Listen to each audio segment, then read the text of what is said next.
ঝিনাইদহে প্রথমবারের মতো পেঁয়াজ সংরক্ষণে ব্যবহার হচ্ছে এয়ার ফ্লো মেশিন। এ পদ্ধতিতে পেঁয়াজ সংরক্ষণ করলে কমবে পচনের হার, একই সঙ্গে সুবিধাজনক সময়ে বিক্রি করলে লাভবান হবে কৃষক। এ পদ্ধতি লাভজনক হওয়ায় কৃষকদের উদ্বুদ্ধ করছেন কৃষি বিভাগ। ঝিনাইদহ থেকে ফয়সাল আহমেদের প্রতিবেদন। পাকা ঘরে স্তূপ করে রাখা পেঁয়াজ, যার ভেতর তৈরি করা হয়েছে মাচা। ছোট এই মাচায় রয়েছে কয়েকশো মন পেঁয়াজ, আর তার মধ্যে বসানো হয়েছে কৃষকের এসি হিসেবে পরিচিত এয়ার ফ্লো মেশিন। এই মেশিনের সাহায্যে মাচায় থাকা পেঁয়াজের তাপমাত্রা ঠিক রাখতে দেয়া হচ্ছে বাতাস।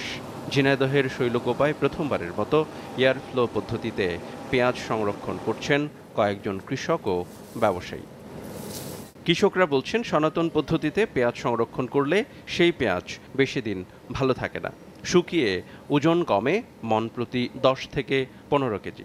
তবে এই পদ্ধতিতে পেঁয়াজ সংরক্ষণ করলে ঘাটতি কম, সংরক্ষণও করা যায় 8 থেকে 9 মাস। প্রতিদিন 10 থেকে 12 ঘন্টা চালু রাখতে হয় এই মেশিন। মাসে 5 থেকে 600 টাকা বিদ্যুৎ খরচের বাইরে আর তেমন কোনো অতিরিক্ত ব্যয় নেই। কম খরচে এমন সুফল পাওয়ায় খুশি কৃষকরা। যে মেশিনে মালটা থইছি, এই মালটা আমাদের কমবে, কম পচবে না। এখন যদি এইটা করাতে যদি পেঁয়াজ ভালো থাকে তাহলে আমরা এইটা পরবর্তীতে রাখবো। কিন্তু এই মেশিন যদি পাওয়া যায় তাহলে পেঁয়াজ শুকাবে না, পেঁয়াজ ভালো থাকবে। কৃষি বিভাগ বলছে, এয়ার ফ্লো মেশিন পদ্ধতিতে পেঁয়াজ সংরক্ষণ লাভজনক হয় কৃষকদের উদ্বুদ্ধ করা হচ্ছে। এই মেশিন ব্যবহারের মাধ্যমে কৃষক পেঁয়াজ সংরক্ষণ করে খুব সামান্যতম ওজন কমবে এবং এই মাধ্যমে পচন থাকবে না বলে আমরা জানতে পেরেছি।